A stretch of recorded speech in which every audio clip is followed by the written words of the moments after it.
He's also the founder of Carbon Ag Solutions, a company focused on long-term sustainable outcomes for farming professionals.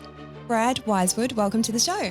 Thank you, Tracy. It's a lovely introduction, actually, so thank you. You sold off a fleet of concrete trucks to start Carbon Ag Solutions. What made you walk away from a secure business to chase this mission, and what did you risk in doing so? For a lot of entrepreneurs that are involved in life and business today, we really want to leave a mark on society. Let's talk mental health on the farms. What are you seeing and what's not being talked about enough? Honestly, I can't understand that the rates of suicide in the country are 3 times higher than the city. So for me, that's alarming. Even the federal government shutting down the live trade, we're seeing people have committed suicide. We've seen shearers commit suicide. We've seen people in the industry that have committed suicide due to that change.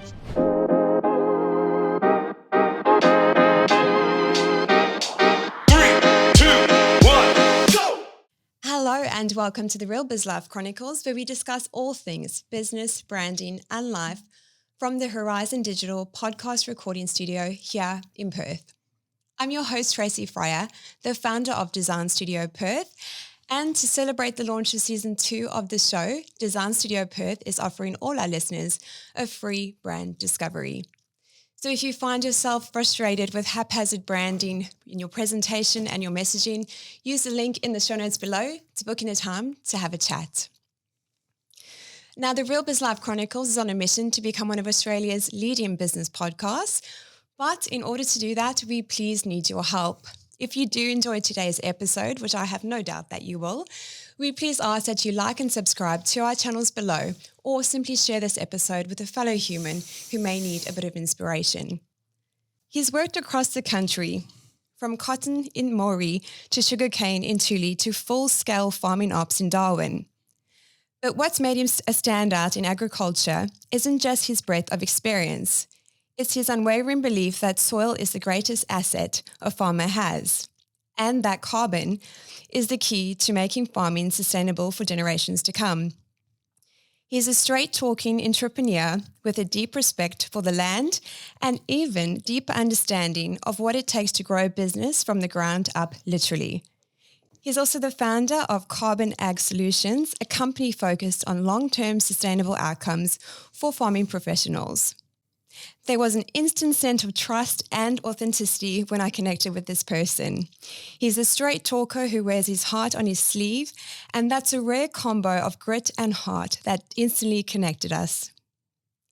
His friends describe him as honest, intelligent, and tenacious, but what they admire most, the kind of father that he is, the kind who shows up quietly and consistently for a daughter who's had her own challenges in life. The kind of man who redefines strength, not just in the fields, but at home. If he had a theme song that would play when he entered the room, it would be Don't Stop Believing by Journey. This episode isn't just about farming. It's about resilience, legacy, and what it really means to stand for something. Brad Wisewould, welcome to the show. Thank you, Tracy. It's a lovely introduction, actually, so thank you. Yeah, most welcome. Brad, you sold off a fleet of concrete trucks to start Carbon Ag Solutions. What made you walk away from a secure business to chase this mission, and what did you risk in doing so?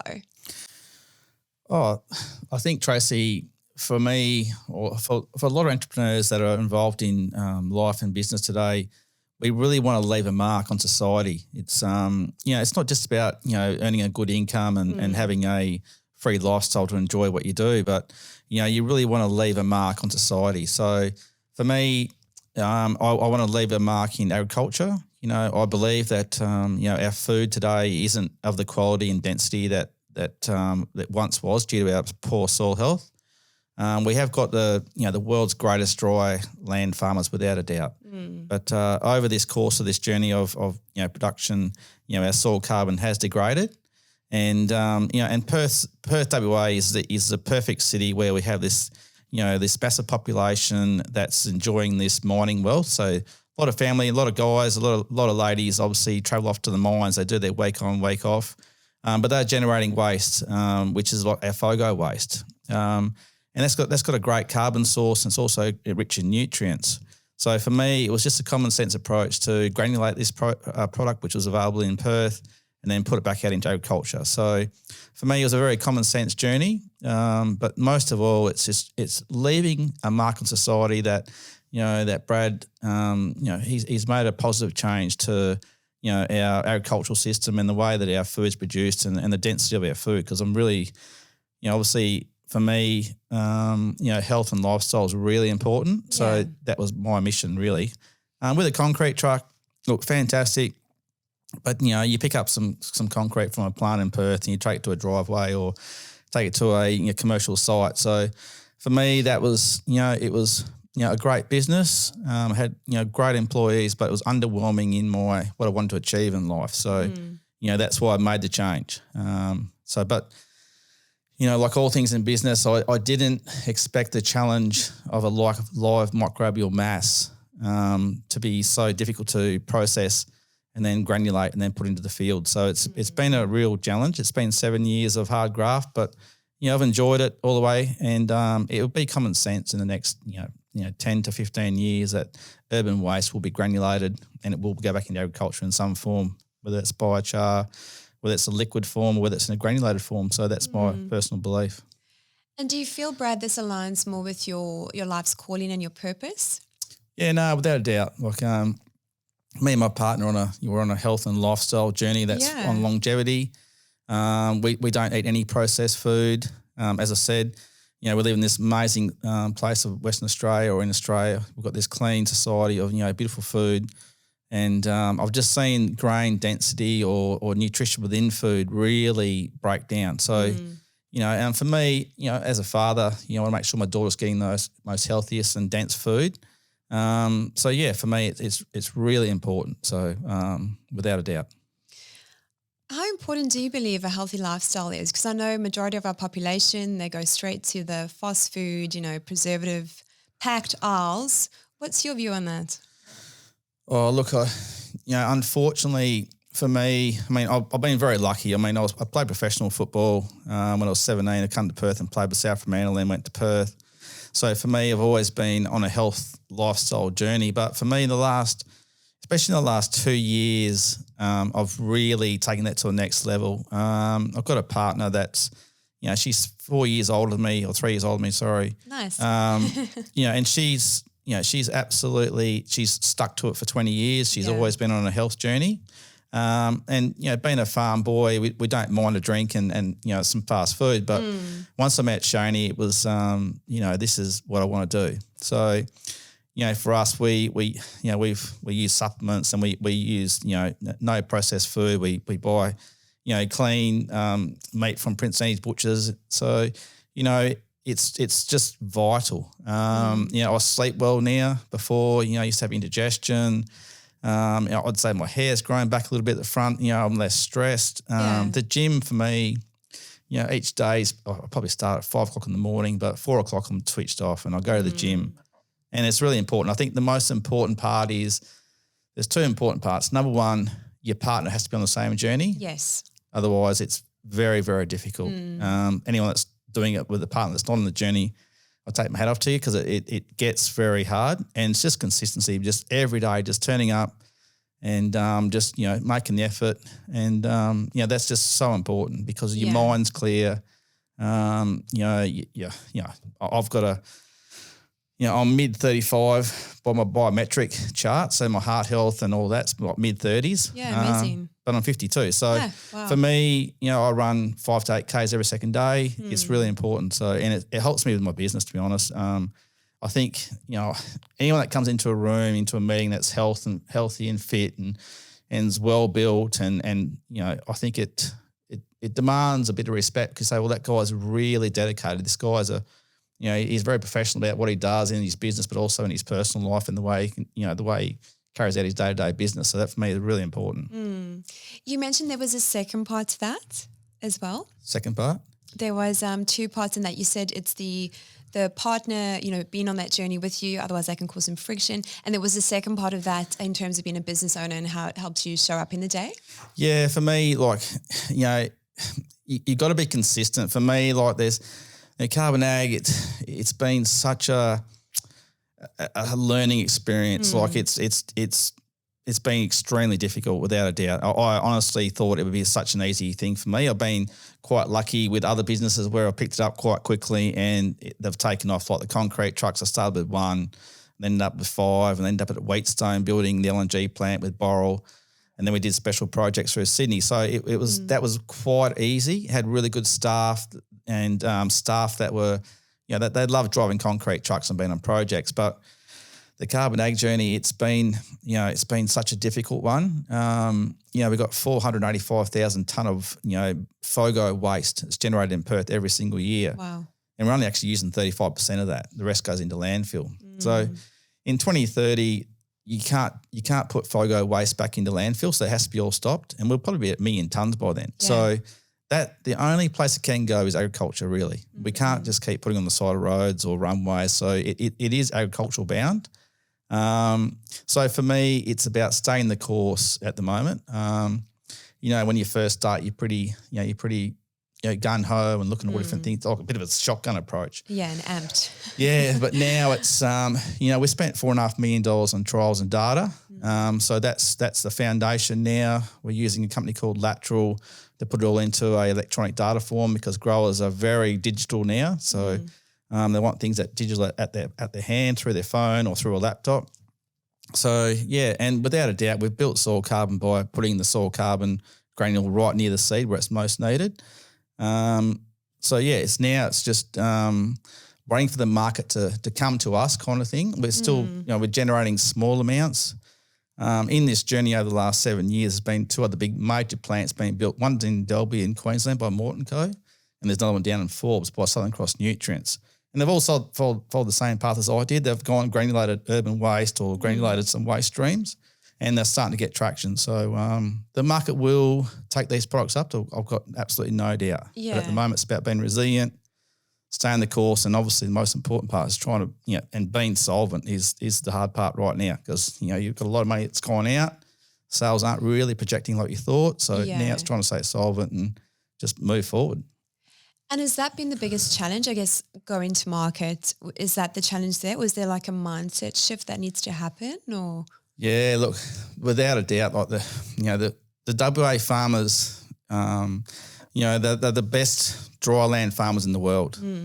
But they've got there because they haven't made drastic changes. So, farmers, the average farmer today is probably, between 50 and 70 years of age. The likes of CSBP and Summit and Nutrient and CPH have been providing nutrition for a long period of time, and growers pay for this nutrition after harvest. So they've got after harvest payment terms.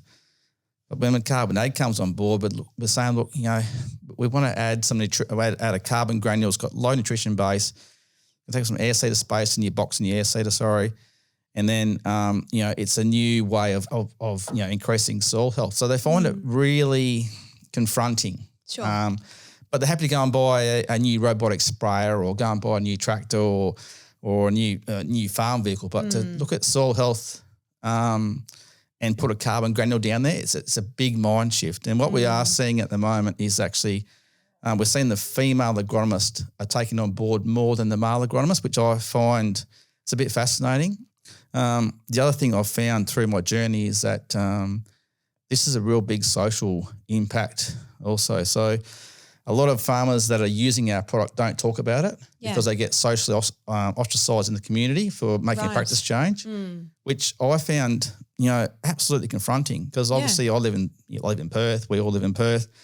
We've all got different diverse interests, whether it's gym or tennis or, lawn bowls or Pilates, whatever it is. But out there in the country, you got your football club and you got your friends at the pub or your social group. So, and they're all kind of doing the same thing. So once a bit of a curveball comes in there, it can cause some real social friction. And unfortunately, I had a father who had to go into his school, this is 1 to 7, and actually talk to the kids and say, look, it's my choice to go on a different path of my soil health journey. Yeah. Because his own son was getting picked on at school. So for me, that was like, that really shook me to the core, being a father myself. So, the social impact of change around soil health in WA farming, it's a real contentious issue. And it's one that's underneath the surface. No one wants to talk about.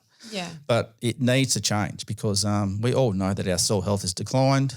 We know that it's getting drier, the environment's getting drier. So, it's just common sense to put a carbon granule, build soil health, better nutrition, better water holding capacity, and it will take off. There's no doubt about it. Is it that, I want to say, deficiency in education that kind of stops them going down that path? I'm thinking it's almost like when ChatGPT came around and everyone's like, oh my goodness, it was the lovers and the haters. Would that be a similar comparison or? Look, I think what's happened with growers and growers are being educated by CSBP and Summit and Nutrient and CBH, obviously, with their nutrition packages. So, and at the moment, them four companies don't need to make a change because the growers are just lining up taking the nutrition. And I would say every single farmer today and they are trying to look after their land to the best possible way they can, whether it's minimum till, destocking, growing different pulses and grain crops to build soil health. But, there needs to be a real acceptance. And the other thing that's missing at the moment that wasn't so prevalent before was there was always a city person that had a country cousin or a city person that had a person on the farm or knew a person that was on farming. But that's really changed now. Like there's this massive disconnect between what city people realise that farmers do. And I think farmers, they want to feel that they're, really appreciated by the city folk and they're not getting it. The state and federal government, they've been quite, hard on, not respecting farmers because, let's face it, there's not as many votes out there in the country as there is in the city. So, we've seen the live sheep trade being shut down, which I think is absolutely the wrong decision by the federal government. Like the SCAS program was designed by the Australian government. We've got the safest live export program around the world. And we've got some great farmers that produce great protein, great sheep, and that's all been taken away from them. So now the state government's put $12 million into WAMCO down in Katanning to build more sheep kill capacity, but at the moment, that's one market. They just go to abattoirs now where they had live sheep trade before. So there's this real, for me, I'd love to see some positive farming ads on the TV in Perth. Because what people don't understand is that farming, when I was farming with my father down in Jerramunga, it was a bit of a lifestyle and a business at the same time. But now they run multi-million-dollar businesses down there now. So every decision has an impact. And just the amount of digital and the professionalism of farming now, it's such at a huge level that I'd love people in the city to understand that because, I just don't think they get it. I think they still think that they just grow a bit of wheat and grow a few sheep and but it's not. There's not much to it, but meanwhile there is actually, it's a multi-million-dollar business they're running. They're employing local people. Their wives and kids obviously have to go away to school because education's not out there in the country anymore. So, there's all these social impacts within the family group. So, it's quite a mix really. And you mentioned before the show, Brad, that often families will be split because obviously the farmer will stay at the farm, the family moves up to Perth and they obviously go to school in that year. I wasn't actually aware. It's almost like FAFO. Yeah, look, a lot of the farmers now, once their kids reach year 7 or year 8, a lot of the kids move away to the city. And, I'm not saying, but farming families are really close. I mean, they're very well, they connect to the land. They're very close.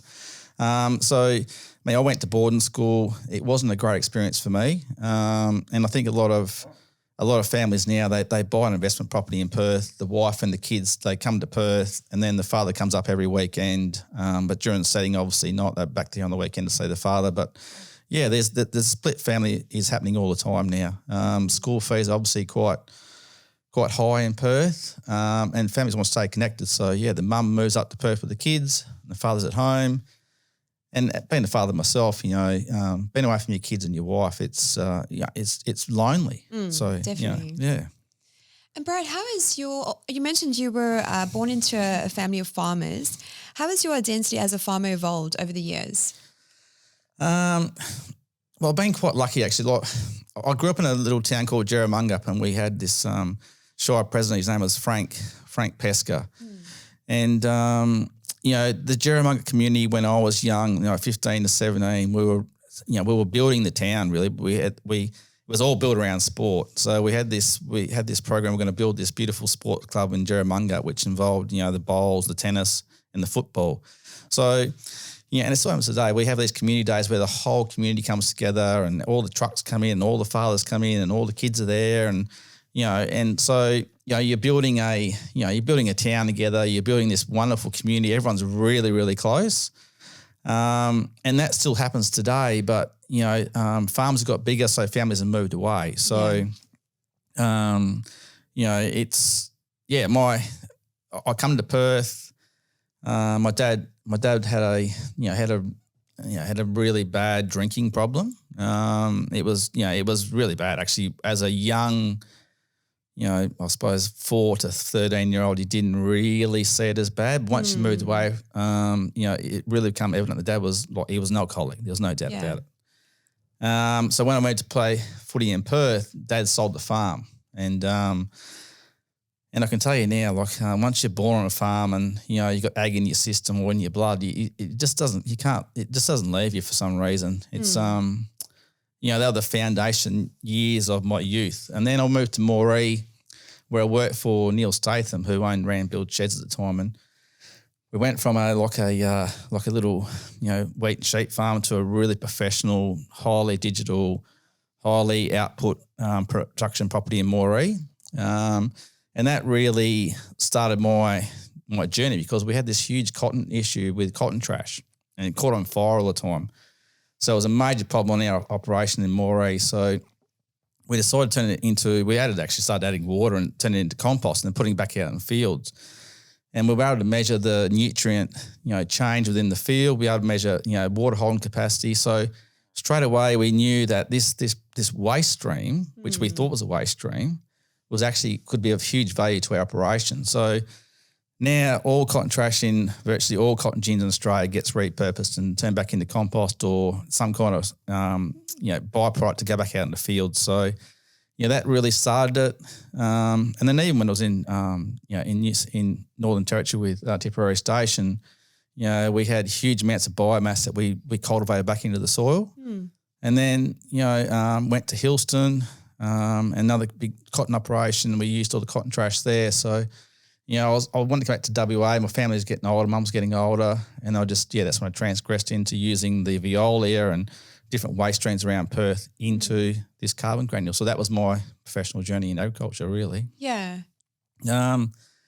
Tipperary Station in the Northern Territory.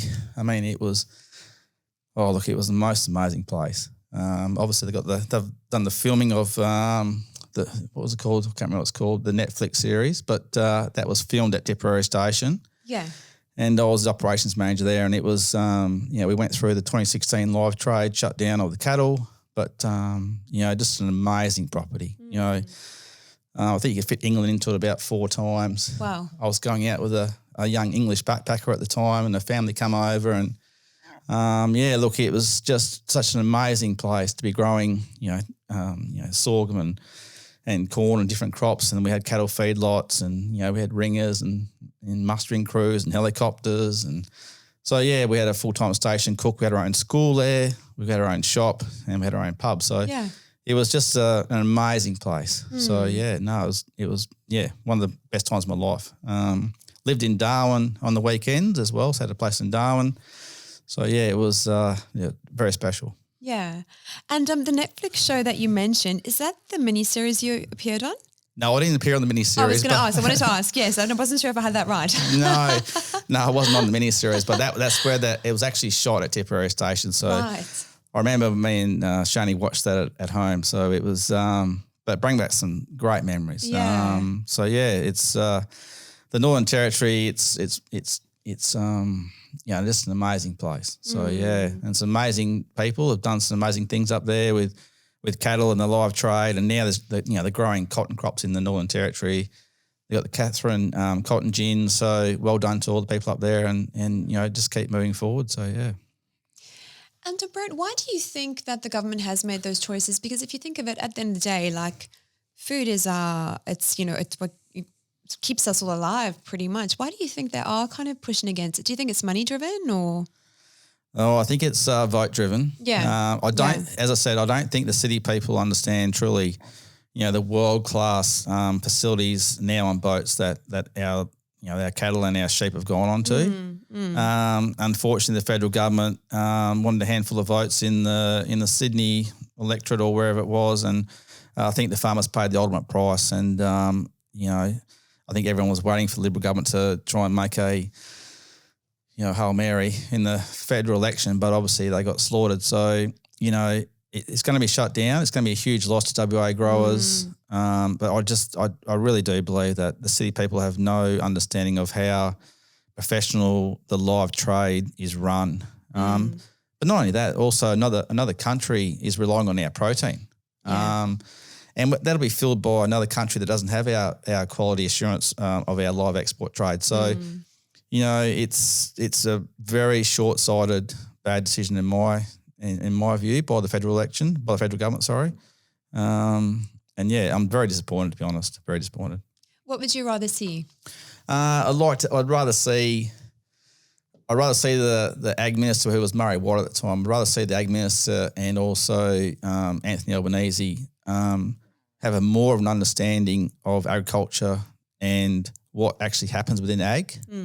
I don't think they truly understand the actual professional standard that our industry is at now with, the way that we grow crops and grow protein and we grow livestock. And for any grower, no grower wants to see an animal go onto a live sheep vessel or live export vessel and be harmed. That's against all their morals and principles as a producer of any animal. So, I think that they've made a really short-sighted political vote pool, which has hurt a major industry that supplies, huge amounts of economics to Australia. So, I think it's a very wrong decision. Brad, you've been described as tenacious. Where does this come from, and has it ever cost you something? Yeah, look, I think, tenacious. Yeah, look, I have been very tenacious. I think when I come to Perth, I've always, I've always strongly believed in myself. I mean, I had a really bad experience at boarding school. I think a lot of kids have had the same experience. I went to a co-ed boarding school in Katanning. It's been well publicised that there was a person that didn't treat young adults or young teenage kids properly. So that really put a chip on my shoulder. Yeah. Then my dad was an alcoholic, so it was difficult living at home under them conditions and seeing mum suffer a bit as well from that. Yeah.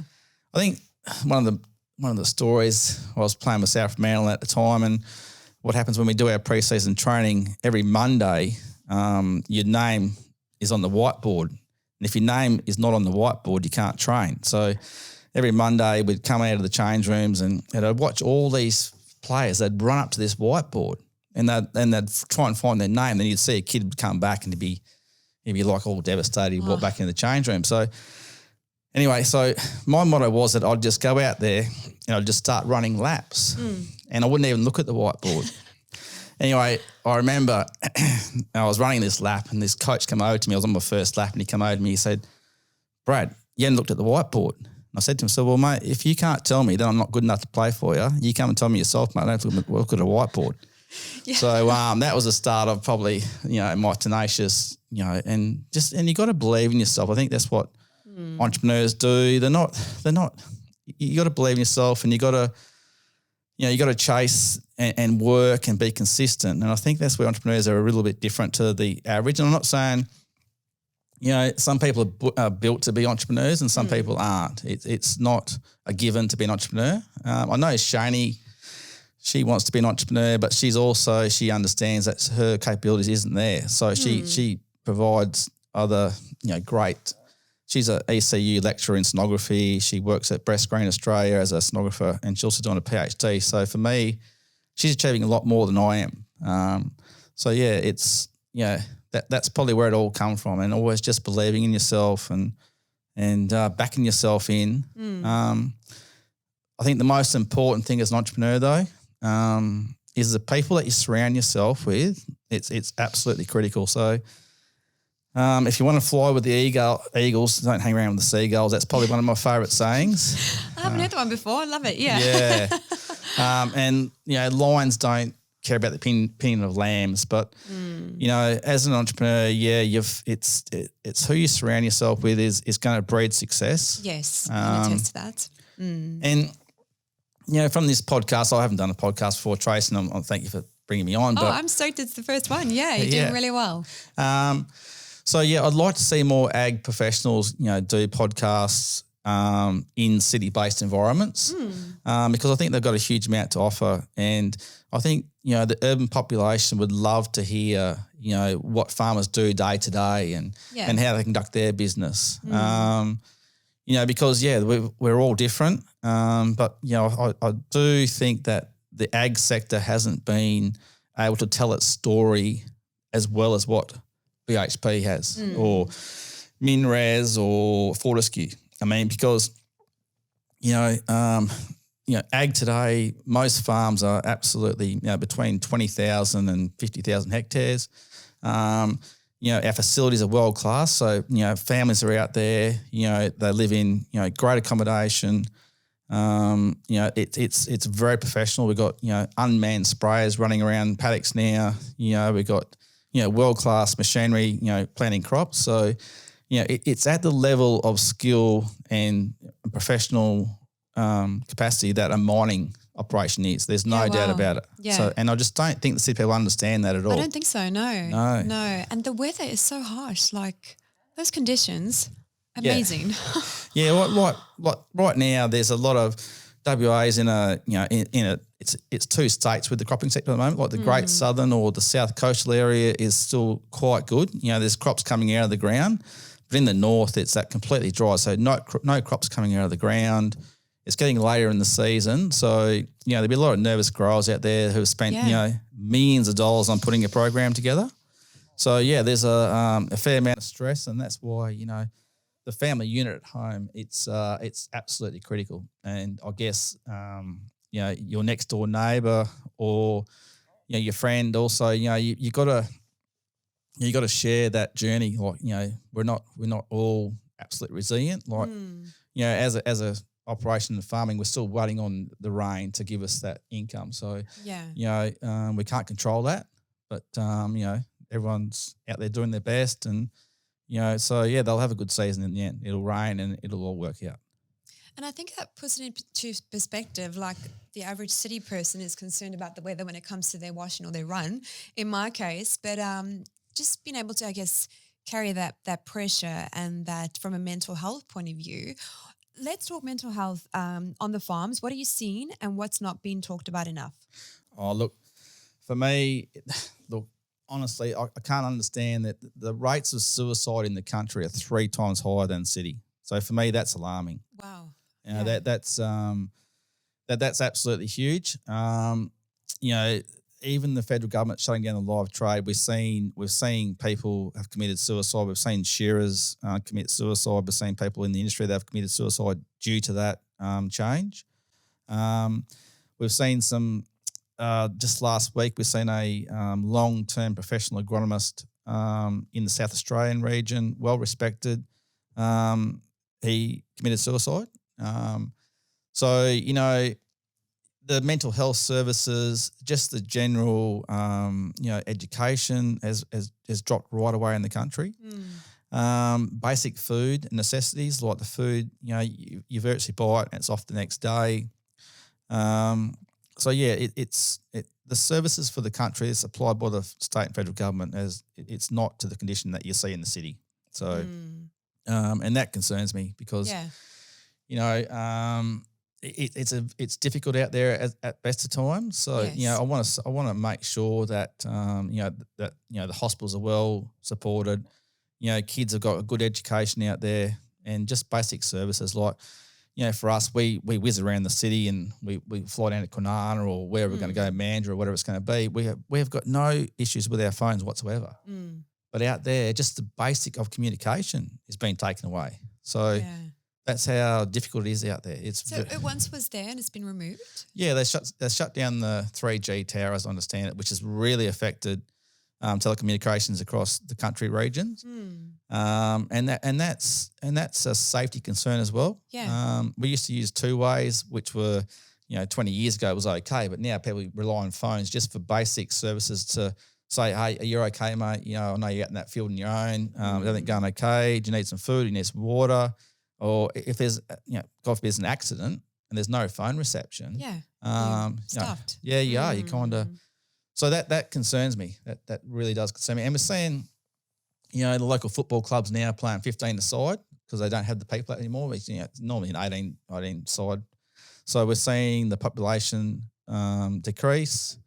So then the services go and then the education goes and then virtually towns are getting wiped out, which is really unfortunate. So, yeah. And I guess let's put in perspective, what happens if they do get wiped out? Well, what you'll see is you'll start to see these FIFO farming operations. So they'll fly in for the seeding operation, and then they'll come back out, and then they'll fly back in for the harvest operation. We just don't want to see that. I mean, not everyone wants to live in the city. Like, we're seeing a lot of, the older generation want to stay out in the country on the farm or go into town and, but obviously as you get older, you get frailer, so you need the medical services. So, I think we're seeing a real big social breakdown in country towns, which is unfortunate. Yeah. And everyone in the country town, they kind of know everyone's business and what's going on. And, we just don't want that to disintegrate to, people moving away from small country towns, supporting small shops, whether that's a IGA or whether that's a CRT or a Nutrient or an Elders or, little small hospital, whatever it's going to be. People need to be out there. So, yeah. And I guess if someone's FIFO, there's a very different intention of working on that farm, whereas if it is someone who lives there, they've been born into it, they've been on the farm. And I think even in the sense of community, there was a series on Netflix called The Blue Zones. Yeah. And they looked at, I think it was a little village in Italy, and just that sense of community, and people would live, to much older ages because they had that community, everyone knew everyone's business, whatever, but that was part of their longevity, and it's just part of that human connection that really helped that little town as such. So, yeah, I mean, my daughter's got Down syndrome, so no doubt if my daughter had Down syndrome and she was in Jerramunga when I was 17, her acceptance and being in that social environment in the country back then would have been absolutely huge because the kids are so close. Yeah. But it's country people are just so connected to the land. I can't explain it. It's been. I've tried to pull away many times from agriculture, and it just pulls you back in. It's born into you, and there's nothing better than seeing for me, there's nothing better than seeing a crop grow coming out of the ground and taking it right through to harvest and generating income. And for a producer of beef or sheep, seeing a young animal go through its life process and grow pastures and look after it. It's born and bred into you. It's something. It's your calling. Yeah, well, it is. Yeah, it is.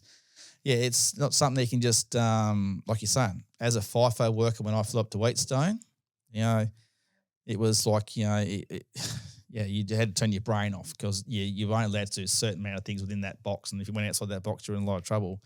But on the land, you're the destiny. You're control of your destiny, and it's such a different environment. Your feet are on the ground. There's no concrete around. There's dew in the morning. The ground's got a smell to it when it rains. Beautiful. So it's a different world, really. So Brad, what's been harder to navigate, running large agricultural operations across the country, or the emotional resilience required to be a father to a child with challenges? Look, I think for me, I would have to say, unfortunately, for me, with my daughter being Down syndrome and coming from a a breakdown of the family unit when she was 2 years of age. I can't understand that. To me has been a huge toll on me. You know, I'm a father, and I just want to put my daughter first and make sure that she gets the best quality care she can, whether that's therapists or whether that's ability centre with her physical progress going forward. But the mother, when a breakdown of relationship happens, for some reason, I can't understand why people can't put the child first. For me, it's been really difficult. And look, anyone that's listening to this program, that's gone through a relationship breakdown, I think the most important thing you got to do is you got to put your own self-interests aside and put the child first. It's just so important. Yeah. Because kids of today, they need to grow up in. You need to grow up in a loving family home environment. It's really important. So for me, my partner comes first, and then Cheyenne, my daughter, and then the business is kind of second. If home's not good for me, well then the whole world's upside down. So that's really important. I mean, it's so important to me. Like, having Cheyenne happy, running around. She's a 4-year-old little girl. She's a tomboy. She loves to be out in the lawn, out in the garden all the time. But she's just consistently happy. Like, she's just such a loving child. And then for me, obviously, I've got a beautiful partner, and she's she's my life partner. I love her to pieces. So. She's happy. We're growing together. We're on the same path. So for me, home's great. Yeah. And then that's the most important part for me. And then the business is, it revolves around that. I used to really, it was just 20. I used to live to work instead of work to live. So, I used to, come home and be back on the table with my laptop, and, so 4 o'clock for me now, it's the gym. And then from there, I don't start again till like 5 a.m. So it's family time. It's time with your partner. And you need to have these boundaries in life as an entrepreneur. You need to have these boundaries. You can't be 24/7 business orientated. You got to have these boundaries. It's really, really important for your mental health and also for your physical health. So I think that was a message I needed to hear. So yeah, I have crushed the boundaries at this stage. I'll be honest. I think it's like it happens in ebbs and flows, right? Depending on what needs to be done. And I'm not sure of hard work, but I know sometimes, especially when I start losing my voice, I know I have overcooked it. So thank you, Brad. I needed to hear that. that's okay. Brad, through your story, I'm noticing you've got a real sense of resilience. Like, regardless of what comes your way, you seem to be able to just navigate through that. Have you always been that way? Yeah, no, I think I have. Definitely I have been. Everyone says that about me. Like, my work ethic is, it's you can't run Tipperary Station without having some kind of amazing work ethic. And I guess George's father, who was the backpacker I was seeing at the time, he come to Tipperary Station. He was wowed by, crossing the river with all the alligators in there and going out to the feed lot and jumping on the chopper and flying out to the different locations with the mustering crews. But, he said to me, "Oh, Brad, you just, you work 24/7. And then it started to really dawn on me. And we went away to a family wedding to Vegas, and I remember George at the time, she was so upset with me because I spent like 2 or 3 hours a day at Vegas in a motel room just answering calls back to Tipperary. Right. So that really started to dawn on me that, my life was all about work. Even though I was living on this amazing location, I had a high-rise apartment in Darwin City. But I was all about work. And I think, what I've learnt now at 52 is that the simplest things in life give you the most pleasure. Flying to Vegas or, and going all around London and all around Europe on holidays, and they're all wonderful. But right now, as you get older, just the most simplest things in life, give you the most pleasure. For me, like just spending time with Cheyenne on a weekend, or me and Shani just down at a cafe on the river somewhere, having a coffee, Yeah. just spend time together. It's really rewarding because, I've learnt that. And I've learnt to really boundary, certain behaviours and patterns within my work and the way I do things. I like to have a list and work through a list. Same. I like to sit down and plan my Monday. I'd sit in the office and I'd plan out what's going to happen for the week.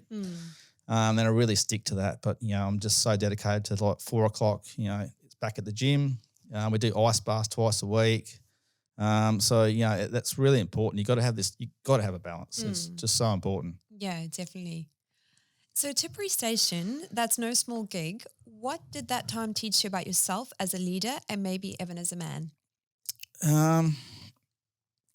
Tipperary, God, it taught me a lot. It actually taught me that what it taught me as a person is that I used to always, I would say, which was wrong by me. I take this, this is a real big learning for me, is that never judge a book by its cover. At Tipperary, it's a mixed culture. We had all different cultures there. We had Indigenous people, we had Estonian people, we had English, Danish, we had all different nationalities, and everyone bring a different quality. And I think the most important part too is to take time to spend time with the people and listen to their ideas, because, your idea isn't just the best one all the time. And I think, that's what I do really. I think that's what one of my key strengths is that, I think Shani might taught me this, to be honest, but, you've got to listen and take in other people's ideas and then put them into action. You can't just be the overall dominant force within your business or within the situation. You need to bring the pool together, take the best ideas and then run with that. I've never seen kids grow from young teenagers to men within or women within a mustering period. Because, when you get out there mustering, you've got to rely on each other. And you see natural leaders just come up, and you see compassion, you see care, you see resilience out there. They're sleeping in swags, they're out in the bush around campfires and they're pushing cattle. You see these people just grow in front of you. And they all come back and they all come and see you one-on-one, and they'll say, thanks for listening to me, or, thanks for the experience. You see these backpackers who come from these overpopulated cities that are out there in millions of hectares and open space. And they value, I'll never forget, George goes, look at the stars, and I was like, really? And then, they just valued seeing the stars. Yeah. So, look, I think that's one thing we need to take away from today is, as an entrepreneur, listen to other people and put their plans in motion. Never judge a book by its cover, which I used to, without a doubt.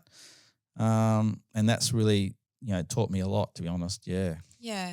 Some great tips, Brad.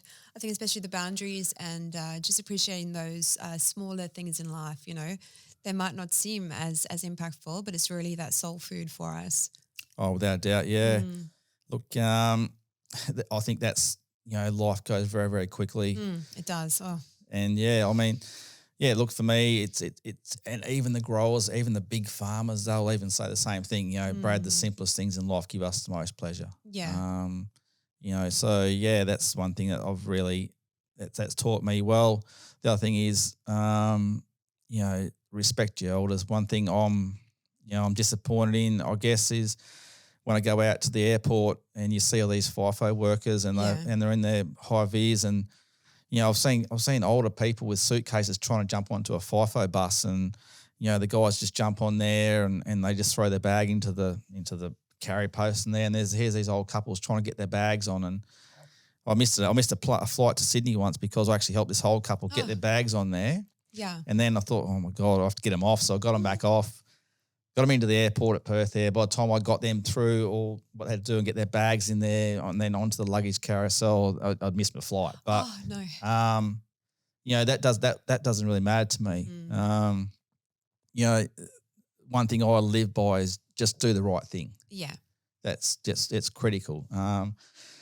Doesn't matter if someone's watching you do the right thing, just always do the right thing. It's just so critical. I agree, because I think when you do the wrong thing, or if you lie, it always comes out and just it doesn't make you feel good. Well, in my case, it just doesn't make me feel good at all, so I avoid it. Yeah, no, I think it comes back around. I mean, one thing that's worried me about Perth is, we're seeing a lot of homeless people. Yeah. Down in East Perth at our IGA there, I'll go in there and there'll be a homeless person out the front, and I'll always get a hot meal. It's like $9 for a pasta and a bit of mince or whatever it is. And when I give it to them, it just lights up their face because someone's been thinking of them. And I don't know his backstory, and I don't go and judge.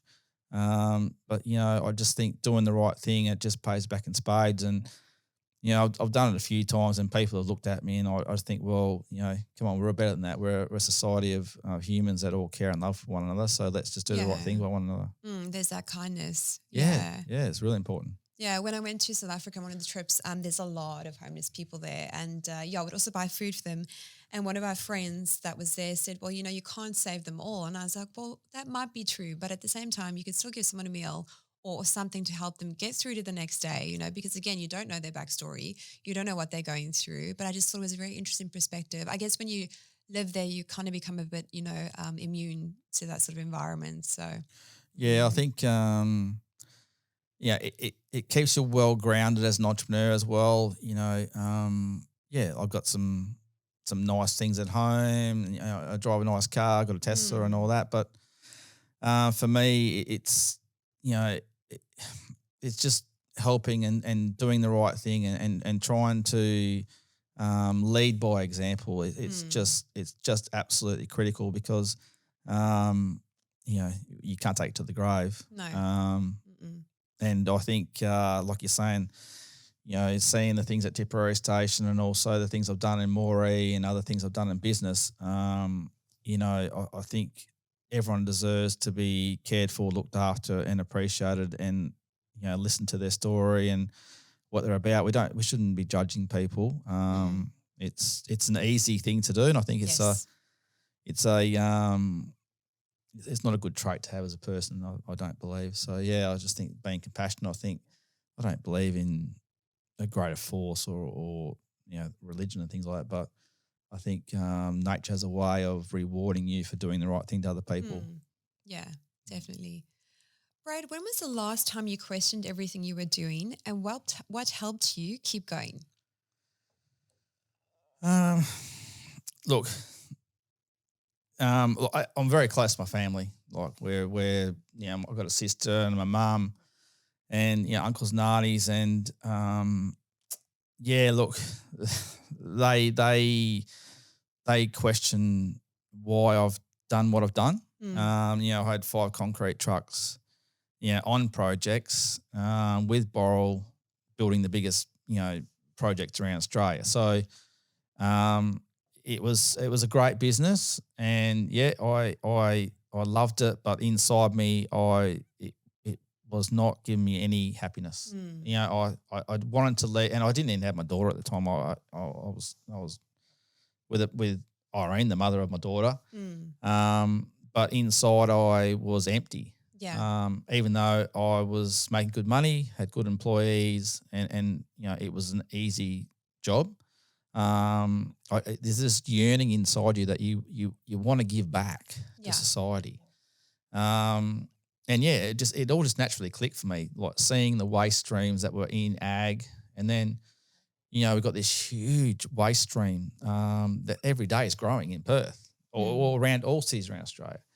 So for me, it was just a common sense approach to reuse and repurpose waste and put it back into soil to build soil carbon. And for me, that was my calling. And Tracy, it is without doubt the hardest thing I've ever done. It sounds like it, yeah. Yeah, I wouldn't be able to keep going as hard as I have been if I didn't have the support at home from Cheyenne. It's been very difficult. I mean, I did not expect the social backlash out in the country. That's really caught me by surprise. It's one thing you might go and do a business analysis and do a SWOT analysis, but I can guarantee as an ag entrepreneur, you wouldn't put in there social impact change from practice change. So for me, that's been and today, that is our biggest barrier of entry into the market. And I look at myself, and I'm trying to work out how to break this mold. And one thing I've learned is that you can't. You got to look at history and look at it and go, Brad. Just because you've done some things and you've been okay at it, it doesn't mean that you're going to be able to just break this social change down. And I'm talking to farmers now that are mid 60s and 70s that were very active in their social and sporting community in the country. And they did a practice change. They might have incorporated some carbon into their granules, or they might have, ploughed some crops in to generate soil carbon, or they've just taken a biological approach to farming. And these farmers have been absolutely ostracised in their community. They've actually stopped going to social events, they've stopped going to sporting events. Yeah. So to me, how I break that down, I honestly say here right now, I don't know. We've got young agronomists who also come to Perth all the time. Yeah. So we've got a farm, a trial farm down in Albury. So I'm hoping to grab these people as they come to Perth to watch the football on the weekend, or meet up with their friends to get them onto the farm and go, well, look, this is what we're doing with this, touch, feel, see, and then go back and then try and, put it back into the ag. But to me, the social impact is it's a big thing. And I don't know how to break it down, because we're getting great performance. We're building soil carbon quicker than you can ever do by placing the carbon within the row. But it's the social impact. Yeah. And the other thing is, not that I want to say anything negative on here, but the big fertiliser companies, rightly so, they're saying, well, Brad, we'll introduce it if there's demand. So we know that they'll introduce it if there's a 10,000 tonne demand. They would introduce it quite quickly, and it'll become quite adoptive. But at the moment, they're sitting back saying, well, no, there's no market there. It's going to be slow to adopt, so we'll just sit and wait. If they got behind it and said, hang on, we'll support this. We'll actually incorporate it into our supply. We'll actually put it into the network. The adoption would take off. Yeah. Because then it's socially accepted by everyone within the industry. So yeah, that's where we're at right now. But I've got no doubt in my mind that in the next 15, 20 years, whether it's me or whether it's someone else, it will just be common practice that all our urban waste will go into fertiliser or into some kind of process. We generate fuel from it now. We generate gas from it. We generate some biochar. So it'll become common sense. Yeah. Without a doubt. I guess just that change takes time, right? Yeah, they say in ag it takes between 15 and 20 years. So we're 7 years into the journey. Sure. I don't believe it's going to take 15, 20 years. I think it's next 7 to 10. Next 3 years it will be pretty mainstream. Yeah. We had some issues earlier on. Obviously, we've got a live microbial mass. So if you don't get under 12% moisture, it'll reactivate itself. So we've had we've had issues with handling. We've had issues with some air seeders that have obviously blocked up, which was unfortunate. But growers have worked with us, understand these little hiccups. But bad news travels fast in ag. Good news travels like a snail. So, but we're overcoming that now. We've definitely got, air seeder spec granules. We don't have problems with that anymore. But, it's just re-education. It's just keep pushing forward, and we've got the data. It's available, and it will happen. Yeah. And Brad, what would your advice be to someone who is perhaps in their business, they're in a job where they just know deep down that they're not very fulfilled? What would your advice be to them? Because you said you just felt like your previous business wasn't giving you that fulfillment or happiness. Yeah, I think in life, for me, I mean, this is my story, but I hope other people resonate with it that, you know, everyone, well, from my Tipperary days, running Tipperary Station, everyone has a story and everyone has a backstory or a passion or something they're passionate about. Don't be naive and go out gang ho and think you're going to conquer the world quite quickly because, it's hard to make a change now and everything that's been simple to change has been done. But most important, believe in yourself. The most important thing is your people. I can't stress enough about your people. Like if you don't have your people, it's going to be very, very difficult because your people that you surround yourself will build your success. Yeah. I can't go from a $0 to $100 million company on my own. It's never going to happen. You so both, yeah. No. So we need to have great people around us. The other thing is you need to be able to handle pressure. One thing I handle is I can handle pressure like there's nobody else. Like I understand pressure. So how you handle pressure, how you conduct yourself under pressure around staff is really important. Yeah. How you conduct yourself as a person and carry yourself within a meeting, within who you're associated with is really important as well. I'm a very calm person. Nothing really flusses me anymore. Like you've got to be calm. You've got to be a good listener. But yeah, look, I don't ever be afraid to have a go. That's my one thing. But make sure what you're doing, you've got to be really passionate about it. You've got to be so passionate about it. Like we made, great money and it built carbon ag through the concrete trucks. But, I was not passionate about it. I'm truly passionate about ag and I absolutely love ag. So, for me, going to work every day, it's part of my lifestyle. It's not a job. So, yeah, you've got to be really passionate about it because the one thing about business and it's about life, you've just got to be consistent. You can go and chase all these little different avenues within your business, but you got to stick to the core value of your business because otherwise, it just the whole thing implodes. You just got to stay true to your course, be consistent, and be yourself, and just do the right thing. I mean, that's probably my motto is just do the right thing. I think the other thing is too, you've got to have a mentor. I think that's pretty important. When I was young, obviously my mentor was obviously my footy coach was at South Fremantle. I was lucky enough I lived with Scott Waters, who was playing with the Eagles, and Alan Waters was his father. So, he was a great mentor. I've got a guy by the name of Hein de Villiers now who I class as a bit of a mentor to me. He's really important. And also work-life balance. It's really important, really important. So, yeah. Do you believe it exists? Yeah, it does. One thing you got to do as a person in business or it doesn't matter what you're doing, you've got to have boundaries. One of my biggest, I've got a few things that I'm not good at. I'm an oversharer. Me too. Yeah. And that comes from trying to get everyone involved in your story and what you're doing. And that can be to your detriment because, people will use that against you. And, which is, as a people pleaser, you think, oh, who would do something wrong by me? But I can tell you that happens all the time. So, yeah, you got to be well-boundaried. And, yeah, you just got to be consistent. Today,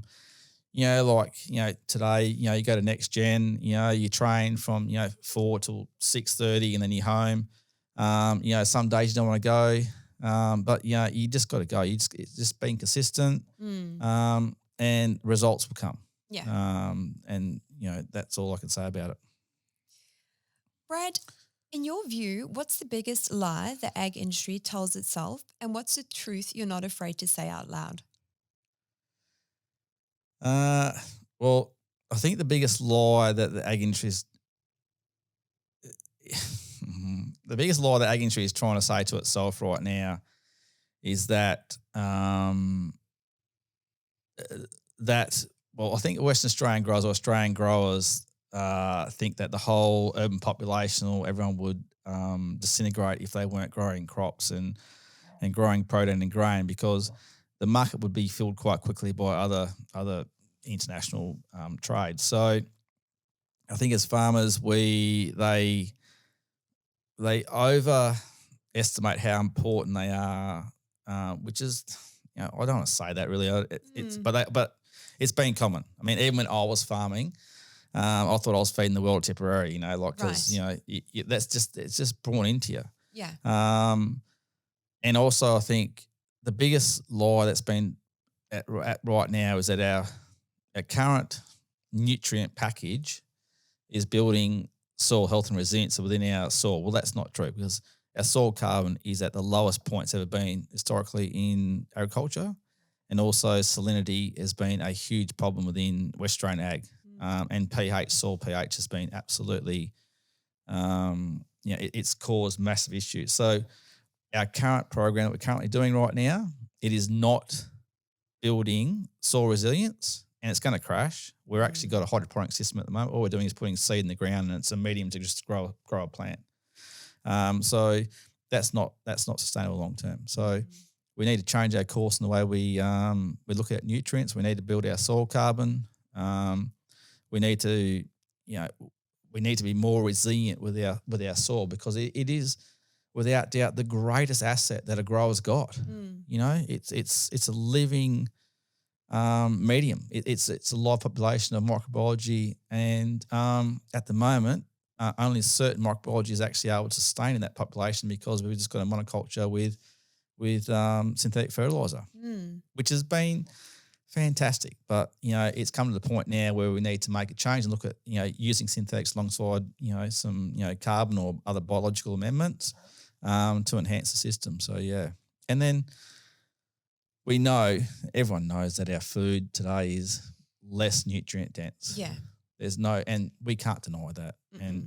And food's grown from the soil. The facts are there. So Yeah, we had Paloma from Hygiene. She's a molecular biologist. She was speaking about that very thing. Just the lack of education in how our food is not nutrient dense anymore, and just the long-term impact it has on the human body, on the brain, on children, on their development. So it's massive. Yeah, no, it is. It's to me, like, I don't know, I sit here and I'm frustrated because we've got this great circular economy where we've got these food waste streams and organic waste streams in the city that could go back into the country, and rebuild our soil health. So it's a circular economy. It's going to happen in my view, because it just has to happen. And we just can't put FOGO back into landfill. It's going to produce methane and CO2, which is harmful to the environment. So it's a natural progression. The other thing that's quite frustrating is if I went out to back of Kalgoorlie somewhere and went and pegged a site right now and did some drill samples, and it come back with some positive scores, the institutional investors would be lining up out the door right now, Tracy. But because I'm in ag and I'm turning waste into a carbon fertiliser, that's just so far out of the investor sphere right now that it's just that they're saying to me, Brad, build the market and we'll invest. Well, once I build the market, I don't need the investment. No, that's the thing. You go into I've been into most of the institutional investor firms in Perth. And I've got an ag-related story, and I can tell you, there's a lot of scratching their heads, and this is this is so sexy. It's a great story. This is amazing. But if it was lithium, or if it was gold or iron ore, I'd be sorted. It'd be sorted. So, and for me, that's short-sightedness, because we need to eat. Yeah, everyone does. and we're generating waste. So to me, it's a no-brainer. Yeah, makes no sense. So yeah, it doesn't make sense to me. It's but it'll turn around. It'll work out. I've got no doubt about it. Yeah. Brad, I do have a couple more questions before we finish off. Yep. What do you hope your daughter Cheyenne sees in the way you've built your life, and what parts of you do you hope she carries forward? Oh, without a doubt. Look, I think she's she's very resilient, Cheyenne. She's she's happy. I mean, I was a happy kid. She's very resilient. She's extremely smart. And I guess for me, it's part of me. I want to make sure as a child that she's socially accepted in society today, and that people like me don't judge a book by a cover, because she's got such huge qualities, and she's got her natural disadvantages, but I want to see people look at her advantages and say, well, yes, she's a beautiful kid, and I want to see her thrive, and I want to see her live on her own, and she'll never do the things I've done, but I just want to see her happy and be independent. You see kids at the playground, they run up to her, and for me that's it's pretty amazing. But I know as an adult, as you get older, we get very judgmental, and we, as a father, I think that's going to come at a bit of a shock to me. Like Shani keeps telling me all the time, that'll build her resilience. But as a father, you want to be protective, and you don't want to see that. But she'll be fine. And I guess that's for me too. That's why I'm on such a longevity and health journey, because I understand Cheyenne will need support as she develops and goes from a teenager into an adult. She'll always need support from her family. So, I want to be the best version of myself I possibly can, because my mother's, she's young, 70, and God almighty, there's no way she could even support, a child that didn't have a Down syndrome. That was 4. There's all those things that are going to happen in the future, and that's why I want to be the best version of myself, the most healthiest, and stay this course. So yeah. And Brad, 20 years from now, what do you hope people say about Brad Wisewould? Look, I hope for me, I'd like to just be remembered for the guy that turned urban waste into a carbon source to build soil health and build food nutrition back up again. That's the most important part for me, to be remembered for that pathway. The C.Y. O'Connor story resonates with me a lot. There was a man who had a vision to bring water down from the north. And apparently, as the story goes, that he rode out into the ocean about 2 hours or 3 hours before the water come through. And so we don't get that scene, but I'm just saying. Hopefully not. No, but I'm just saying, this has been a huge challenge for me. The social negativity around a practice change with a nutrition program in WA agriculture has put me on my back foot right now, and I'm scratching my head. I'm about to undergo and bring a person who I think's got some great qualities. I think she's I've warmed her over the last few weeks and a month that I've met her. She probably got some major brownie points when she texted me about 5 o'clock in the morning. I was having an ice bath. No idea who you're speaking about. But yeah, I'm hoping I've gone outside the actual country orientated messaging groups or people that can do your profile, and I've gone, well, hang on, I want someone that's going to be a city-based person, and learn to build into ag and try and get my personal brand built into the ag, so people can resonate with me on all different levels, whether that's from nutrition or whether that's from physical performance with themselves, or mental health, or just be a person that they can say, well, I believe in Brad, what he's done. He's been reasonably successful in changing the urban waste population. And so, if I can be a voice for country people to look at a change, whether that's business or whether that's personal, whether that's health and wellness, that'd be good for me personally. Firstly, thank you so much, Brad. You're making me the colour of the wall, yeah. But no, I thank you for trusting me and coming on the show as well. And I'm looking forward to really helping you drive things. I believe you're an elite operator in what you're doing, and I can see the sense of passion and just that calling that you have on your life. So yes, very excited to be working with you. Thank you, Tracy. Brad, final question. How has business changed you? Oh, look, it's changed me immensely. To be honest, as a person, it's really changed me. I can't imagine myself. I could never work with someone or for someone. Wheatstone taught me that in spades. Even though I own the concrete trucks at Boral when we're doing the project, I'm not a person that can work under other people. I like to be a leader, but I like to be a leader that listens to other people and brings other people in.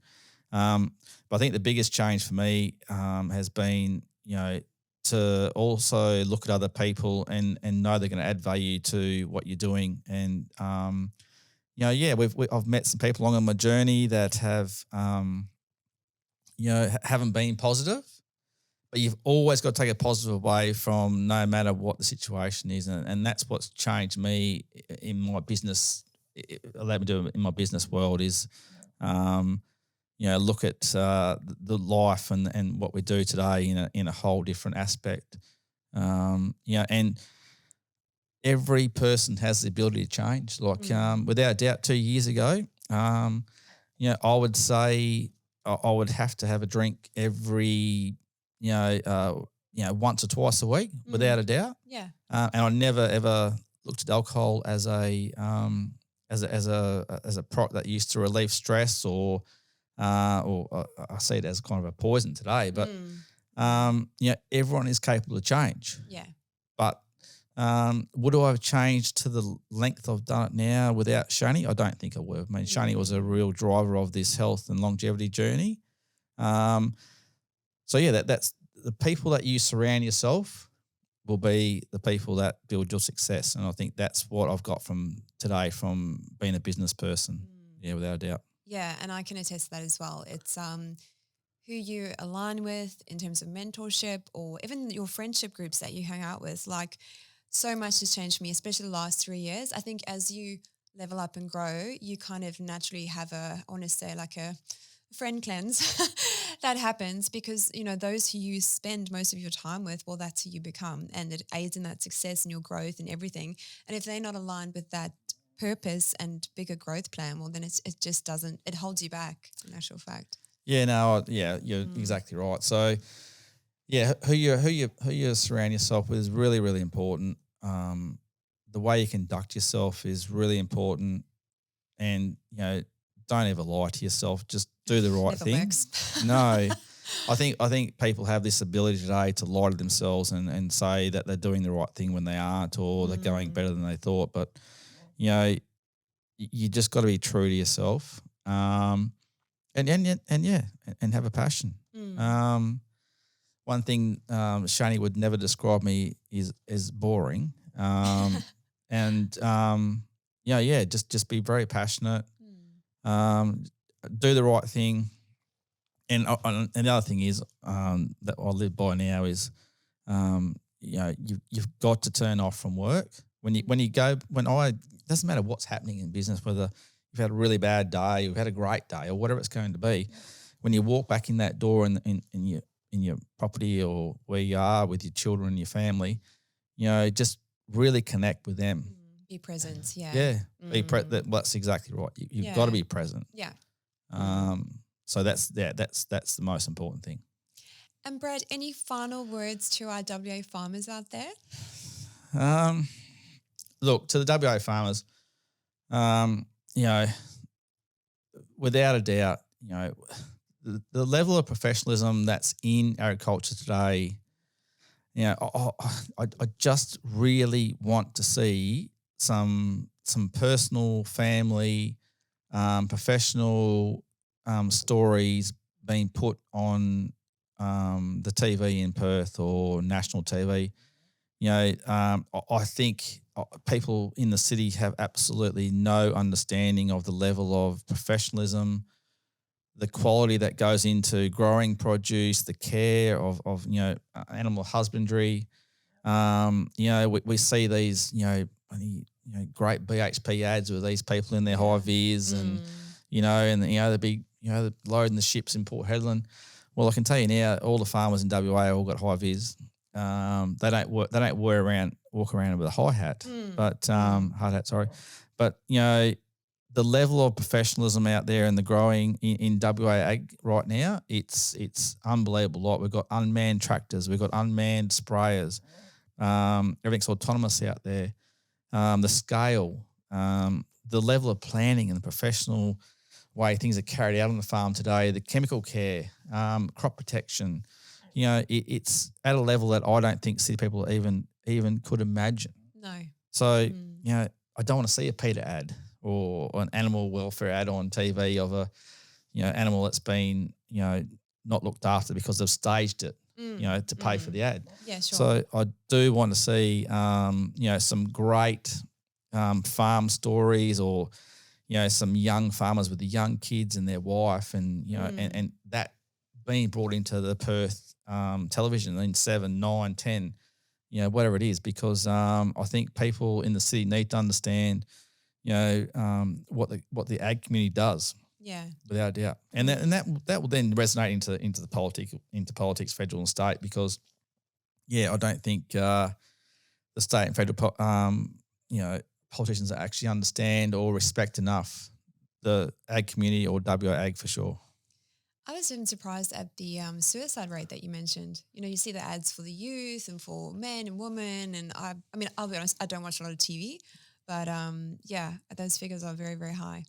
Yeah, for me, it's alarming, 3 times the rate of suicide in the country. And let's be honest, most of them are men. Yeah. If not 90% would be men. To me, that's alarming. It's absolutely, it is critical. The other thing that, what people don't understand is that alcohol is a natural depressant. People get very depressed on alcohol.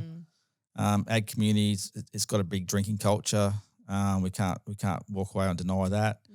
But if you're a farmer out there who's out there, everything's virtually remote in ag because the size of the land parcels now and what they do, and they could be the wife and children could be in the Perth, or there could be a family breakup of the unit.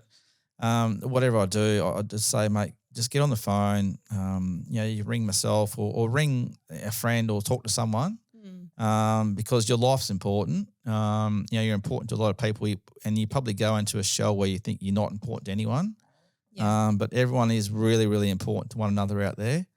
And the loss of a person in the community, which is small anyway, has such a huge impact. So to any farmer out there, or whether that's female or male, because, there is female farmers and there's female agronomists and there's female people that work in ag. You're important. You're wonderful people. Reach out. We don't want to lose you. We want to grow the ag community. So just get on the phone. Talk about whatever you want. If it's 5 minutes or an hour, we really don't care. Just reach out. We don't want to lose anyone in ag anymore. So just reach out to who you have to. And Brad, where is the best place for our listeners to go should they wish to connect with you? Well, you can go onto the Carbon Ag website.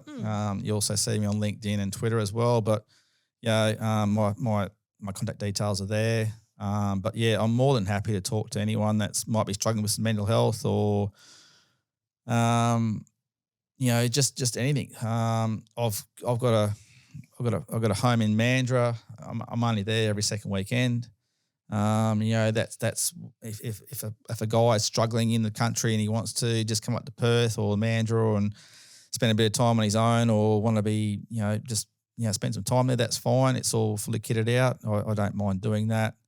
I'm open to, if any child is suffering an illness and needs medical attention in Perth, and the family is stuck in Perth for a reason, for they might be PCH, you can just stay at my house. You can jump on the train down to Mandurah. But yeah, I'm more than happy to assist country people, and for me, every person in the country is critically important. So yeah, please stay positive. It's going to rain shortly. And we're going to have a good season. So, yeah, look forward to it. Brad, thank you so much for all that you've shared today. I am super stoked that I was able to have you as, your first podcast. I believe this is the first of many conversations. So thank you so much again for everything you've shared, for the passion that you have. And it's been awesome. Thanks, Tracy. Great. Thanks, Brad. Bye.